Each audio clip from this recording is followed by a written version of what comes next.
মাত্র কয়েক ঘন্টা, তারপরেই পুরো দমে দিল্লি দখলের লড়াই। 24-এর ভোটে ফুটছে বাংলা আর কালই শেষ প্রথম দফার প্রচার পর্ব। আমরা জানি 3 জেলার ডিসিআরসিতে চরমে ব্যস্ততা, চাঁদি ফাটা গরমের মধ্যেই দলে দলে ভিড়, ইভিএম সরঞ্জাম নিয়ে বুথমুখী ভোট কর্মীরা। সেই ছবি আপনাদেরকে দেখাচ্ছি। গতকালও কিন্তু দফায় দফায় উত্তেজনা হয় কোচবিহারে, যেখানে আগামীকাল ভোটে অশান্তি রুখতে কড়া কমিশন। কালই শেষ হয়ে গেছে প্রথম দফার প্রচার পর্ব এবং 3 জেলায় অর্থাৎ কোচবিহার, জলপাইগুড়ি এবং আলিপুরদুয়ারে ডিসিআরসিতে চরম ব্যস্ততা। চাঁদি ফাটা গরমের মধ্যেই কিন্তু দলে দলে ভিড়, কারণ ইভিএম সরঞ্জামমুখী নিয়ে তো বুথমুখী ভোট কর্মীরা। 24-এর লোকসভা নির্বাচন বাকি আর মাত্র কয়েক ঘন্টা, তারপরেই সিংহাসনের মহাসংগ্রাম।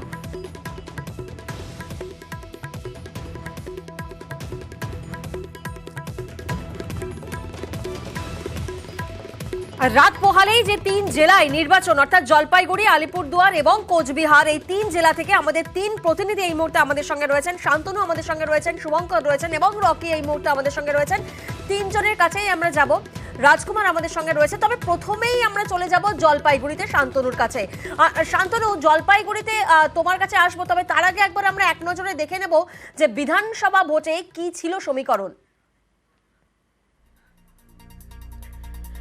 সকাল থেকেই তো আমরা দেখছি যে ভোটমুখী ভোট কর্মীরা ইভিএম সরঞ্জাম নিয়ে বুথমুখী হয়ে পড়েছেন এবং একদিকে যেমন চাঁদি ফাটা গরম, তার মধ্যেই কি ছবি ধরা পড়ছে জলপাইগুড়িতে। শান্তনু, তোমার থেকে একবার জানতে চাইবো।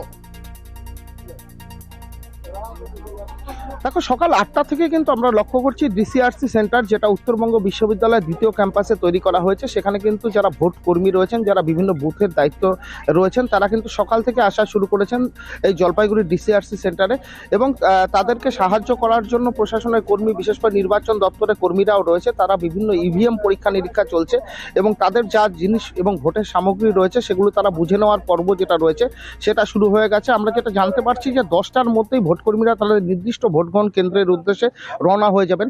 জলপাইগুড়িতে 7টি বিধানসভা মিলিয়ে 1904টি ভোট গ্রহণ কেন্দ্র রয়েছে। প্রতিটিতেই ওয়েবকাস্টিং এর ব্যবস্থা থাকছে, শুধুমাত্র 18টি বুথকে বাদ দিলে পরে, কারণ এই 18টি ভোট গ্রহণ কেন্দ্রে কিন্তু কোনো রকম নেটওয়ার্কের একটা বড় সমস্যা রয়েছে। সেখানে মোবাইল নেটওয়ার্ক থেকে শুরু করে কোনো রকম নেটওয়ার্ক কাজ করে না বলে এখানে ক্যামেরা কাস্টিং এর ব্যবস্থা থাকছে, পাশাপাশি মাইক্রো অবজারভার থাকছে এবং সেই সঙ্গে এই যে এলাকাগুলো রয়েছে, যে 18টি এলাকা, সেটা জঙ্গল সংলগ্ন এলাকা হওয়ার কারণে সেখানে বনকর্মীরা মোতায়েন থাকবে। আমরা যেটা জানতে পারছি, সকাল থেকে বনকর্মীরা কিন্তু প্রতিটা জঙ্গল সংলগ্ন স্পর্শকাতর এলাকায় পৌঁছে গিয়েছেন, তারা নজরদারি চালাচ্ছেন। পাশাপাশি 75 কোম্পানি কেন্দ্রীয় বাহিনী এসেছেন, তারা কোন বুথে কতজন করে থাকবেন তারও কিন্তু ডিস্ট্রিবিউশন হয়ে গেছে এবং তারাও নির্দিষ্ট সময়ের মধ্যেই কিন্তু ভোট কর্মীদের সঙ্গে ভোটগ্রহণ কেন্দ্রের উদ্দেশ্যে রওনা দিয়ে দেবেন। আমরা যেটা দেখছি, আমি এই মুহূর্তে উত্তরবঙ্গ বিশ্ববিদ্যালয়ের দ্বিতীয় ক্যাম্পাসে রয়েছি। এখানে যারা ভোট কর্মী রয়েছেন, যারা ভোট কেন্দ্রের উদ্দেশ্যে রওনা দিবেন, তারা কিন্তু এসে পৌঁছেছেন। বেশিরভাগ সংখ্যায় তারা এসে পৌঁছেছেন। তারা তাদের নির্দিষ্ট বিধানসভা ক্ষেত্রে যে ভোট কেন্দ্রগুলো পড়েছে সেগুলো বুঝে নেওয়ার কাজ করছেন। কাগজে কলমের কাজের পাশাপাশি যে সকল সামগ্রী তারা পাচ্ছেন ভোট গ্রহণের ক্ষেত্রে নিয়ে যাবেন, সেগুলো কি অবস্থায় রয়েছে তা বুঝে নেওয়ার কাজও চলছে। আমরা যেটা বুঝতে পারছি বা জানতে পারছি সেটা হচ্ছে, সকাল 10টা থেকে ভোট কর্মীদের প্রথম একটি দল কিন্তু বেরিয়ে পড়বেন। প্রশ্ন সামনে উঠে আসছে, কারণ আমরা জানি যে জলপাইগুড়িতে তো ভোটে ইস্যু হাতি, মানে জঙ্গল লাগোয়া এলাকায় সারা বছরই একটা হাতির আতঙ্ক দেখা যায়। সেক্ষেত্রে যারা ভোট দিতে যাবেন তাদের জন্য কোনো বাড়তি সতর্কতা বা কোনো বাড়তি ব্যবস্থা বন দফতরের তরফ থেকেও কি কোনো ব্যবস্থা নেওয়া হচ্ছে? দেখো, গত পরশুদিন বন দপ্তর এবং নির্বাচন দপ্তর যৌথভাবে বৈঠক করে এবং জঙ্গল সংলগ্ন প্রতিটি বুথ, যেগুলো সেন্সিটিভ বুথ বলা হচ্ছে, যেগুলোতে হাতি বা বন্যপ্রাণীর উপদ্রব রয়েছে, তার একটা তালিকা তৈরি হয়েছে। জলপাইগুড়ি বন বিভাগ এবং গরুমারা বন্যপ্রাণী বিভাগের অন্তর্গত 60টি এমন একটি বুথকে স্পর্শকাতর, অর্থাৎ বন বিভাগও একে স্পর্শকাতর চিহ্নিত করে। তার জন্য গতকাল থেকেই কিন্তু পর্যবেক্ষণ, অর্থাৎ বন্যপ্রাণীরা কি অবস্থায় রয়েছেন, তাদের গতিবিধি কি অবস্থায় রয়েছে, তার উপর পর্যবেক্ষণ করা শুরু হয়েছে এবং আজকে সকাল থেকেই কিন্তু বনকর্মীরা যে সকল বুথগুলো এই 60টি বুথের মধ্যে পড়ছে তার চারপাশে নজরদারি চালাবেন এবং ভোটকর্মীরা যখন সেখানে যেয়ে পৌঁছাবেন তাদের সাথে তারা মোবাইলে যোগাযোগ রাখবেন এবং নির্দিষ্ট একটি জায়গা থেকে ভোটকর্মীদেরকে এবং নিরাপত্তা কর্মীদেরকে তারা নির্দিষ্ট গন্তব্য, অর্থাৎ সেই ভোট গ্রহণ কেন্দ্র পর্যন্ত নিয়ে যাবেন, পৌঁছে দিবেন এবং সারা রাতভর এবং আগামীকাল ভোট গ্রহণ পর্ব শেষ না হওয়া পর্যন্ত তারা নজরদারির দায়িত্বে থাকবেন। বেশ।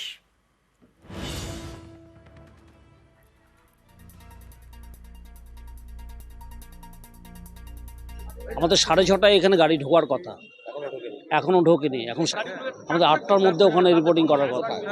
মনে হচ্ছে না আমরা যে সঠিক টাইমে ওখানে পৌঁছাতে পারবো। তো প্রশাসনের এদিকে একটু কেয়ার নেওয়া দরকার। এখানে প্রশাসন দুজন লোক থাকলে ভালো হতো, যে কীভাবে ডিসপাস করার জন্য দুজন দায়িত্বশীল কেউ থাকলে ভালো হতো। কখন গিয়ে পৌঁছবো এখন অব্দি গাড়ির কোনো খোঁজ নেই, আর কখন গিয়ে পৌঁছবো সেটাও বোঝা মুশকিল। এবার সরাসরি যাব, আমাদের আরেক প্রতিনিধি কোচবিহার থেকে রয়েছেন শুভঙ্কর রয়েছেন। শুভঙ্কর, ভোট ঘোষণার পর থেকেই কমিশনের ফোকাস যে জেলায় অর্থাৎ পদ্ম ঘাসপুরের যুযুধান লড়াইয়ে, যেখানে অ্যালার্ট বাহিনীও, সেখানকার ঠিক কি ছবি উঠে আসছে?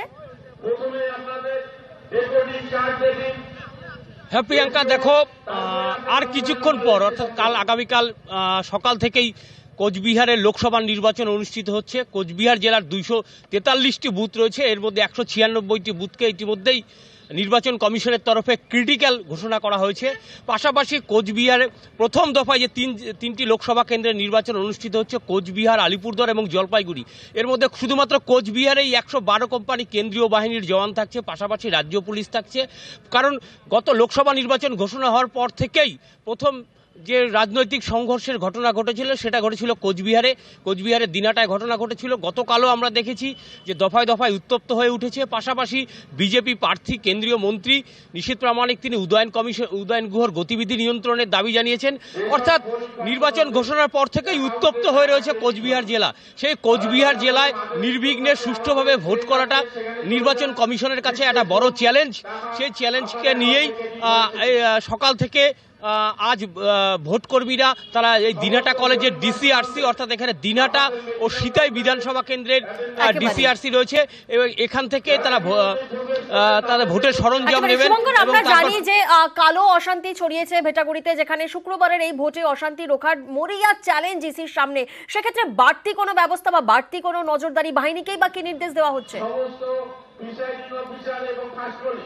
হ্যাঁ দেখো, কমিশন সূত্রে আমরা যেটা জানতে পারছি যে কোচবিহার জেলাতে 112 কোম্পানি কেন্দ্রীয় বাহিনীর জওয়ান থাকছে, পাশাপাশি রাজ্য পুলিশ থাকছে। প্রতি বুথে কমিশন যেটা জানিয়েছে প্রতি বুথে কেন্দ্রীয় বাহিনীর জওয়ান থাকবে, এছাড়া সশস্ত্র পুলিশ থাকছে। এছাড়াও বিভিন্ন বুথগুলোতে যাতে দ্রুত কোনো অশান্তির ঘটনা ঘটলে কুইক রেসপন্স টিম থাকছে, মোবাইল আরটি থাকছে। অর্থাৎ সব মিলিয়ে নিশ্চিদ্র নিরাপত্তার ব্যবস্থা করেছে গোটা কোচবিহার জেলায়। কারণ প্রথম দফাতে যে 3টি লোকসভা কেন্দ্রে নির্বাচন অনুষ্ঠিত হচ্ছে তার মধ্যে কোচবিহার কিন্তু বরাবরই উত্তপ্ত হয়ে রয়েছে। গত কয়েকদিনে লাগাতার সংঘর্ষ ঘটনা ঘটেছে। ফলে কোচবিহারে যাতে শুক্রবার অর্থাৎ আগামীকাল যে লোকসভা নির্বাচনের দিন তা যাতে দ্রুত এবং সুষ্ঠুভাবে সম্পন্ন করা যায়, ভালোভাবে সম্পন্ন করা যায়, সেদিকে কিন্তু কড়া ব্যবস্থা নিচ্ছে কমিশন। প্রিয়াঙ্কা, এবার চলে যাব সরাসরি আলিপুরদুয়ারে। সেখানে আমাদের আরেক প্রতিনিধি শান্তনু রাজকুমার আমাদের সঙ্গে রয়েছেন। রাজকুমার, আলিপুরদুয়ার থেকে ঠিক কি ছবি উঠে আসছে? কারণ আমরা দেখলাম যে কোচবিহার, জলপাইগুড়িতে সেখানে রীতিমতো ডিসিআরসির পথে ভোট কর্মীরা ইভিএম এবং সরঞ্জাম নিয়ে তারা রীতিমতো চরম ব্যস্ততা সেখানে ধরা পড়ছে। আলিপুরদুয়ারেও কি একই ছবি ধরা পড়ছে? একদমই প্রিয়াঙ্কা, দেখো তুমি তো আলিপুরদুয়ারে হটস্পট করতে এসেছিলে আমাদের, এবং যে পাশাখা অঞ্চল তুমি জানো যে আলিপুরদুয়ার মানেই কিন্তু বৈচিত্র্যের জেলা। আলিপুরদুয়ার লোকসভা কেন্দ্র মানেই হচ্ছে বৈচিত্র্যের লোকসভা কেন্দ্র। এখানে পাহাড়, জঙ্গল, চা বাগান রয়েছে। ফলে সমুদ্রপৃষ্ঠ থেকে 2800 ফুট উচ্চতায় বক্সা পাহাড়ে যেমন বুথ হচ্ছে, তেমনি তুমি যেখানে এসেছিলে সেই ভুটান সীমান্তের পাশাখাতেও কিন্তু বুথ হচ্ছে চা বাগানেও। ফলে এইরকম একটা বৈচিত্র্যপূর্ণ জেলায় যেখানে পাহাড় জঙ্গলে বুথ করে ভোট করতে হবে, সেখানে কিন্তু ব্যস্ততা একটু আগে থেকেই শুরু হয়েছে। তার উপর রয়েছে বৃষ্টির ভূকটি। ফলে সকাল থেকেই কিন্তু এখানকার যে আলিপুরদুয়ার যে বিশ্ববিদ্যালয়, সেই বিশ্ববিদ্যালয়ে ডিসিআরসি হয়েছে, অর্থাৎ যেখান থেকে ইভিএম এবং অন্যান্য সরঞ্জাম নিয়ে ভোটকর্মীরা কিন্তু রওনা দিচ্ছেন। যেহেতু বক্সা পাহাড়ে যেতে হবে, ভুটান সীমান্তে যেতে হবে, জঙ্গল এলাকায় যেতে হবে, সেই জন্য ভোটকর্মীদের ব্যস্ততা একটু আগে থেকেই শুরু হয়েছে। তারা ইতিমধ্যেই কিন্তু সমস্ত কিছু ভোটের সামগ্রী নিয়ে কিন্তু তারা রওনা দিতে শুরু করেছেন। প্রশাসনিক ব্যস্ততাও তুঙ্গে এবং কেন্দ্রীয় বাহিনীও রয়েছে। প্রশাসনিক ব্যস্ততা তুঙ্গে যেমনটা তুমি বললে, এবং ওয়েদার ফোরকাস্টের তো অ্যালার্টও রয়েছে যে ভোটের দিনই বজ্র বিদ্যুৎ সহ একটা বৃষ্টিপাতের অ্যালার্ট রয়েছে। এবং দুর্গম পথ, যেমনটা আমরা জানি যে আলিপুরদুয়ারের বিভিন্ন কেন্দ্র রয়েছে যেটা একেবারে দুর্গম পথ। সেক্ষেত্রে আলিপুরদুয়ার বাসীদের মধ্যে কি মনে হচ্ছে, তারা কি একেবারে সকাল সকাল গিয়ে মানে ভোট দিয়ে দেবেন? একদমই দেখো, অন্যান্য লোকসভা কেন্দ্রের মতো কিন্তু অশান্তি কিন্তু আলিপুরদুয়ার লোকসভা কেন্দ্রে এখনো ধরা পড়েনি। ফলে কার্যত এখন পর্যন্ত উৎসবের মেজাজ রয়েছে, মানুষজন মুখিয়ে রয়েছে যে রাত পোহালেই যে নির্বাচন শুরু হবে সেই একেবারে। নির্বাচনে তারা ভোট দেবেন বলেই মুখিয়ে রয়েছে। এবং যেটা তুমি বললে যে দুর্গম এলাকা বক্সা পাহাড়ে ভোটের সামগ্রী নিয়ে যাওয়ার জন্য কিন্তু আলাদাভাবে কুলি সেট করেছে, অর্থাৎ কুলি নিয়োগ করেছে বন দপ্তর। একেবারে বোঝাই সেই যাচ্ছে কুলিরা জেলায় জেলায় সকাল থেকেই ভোট কর্মীরা ডিসিআরসির পথে।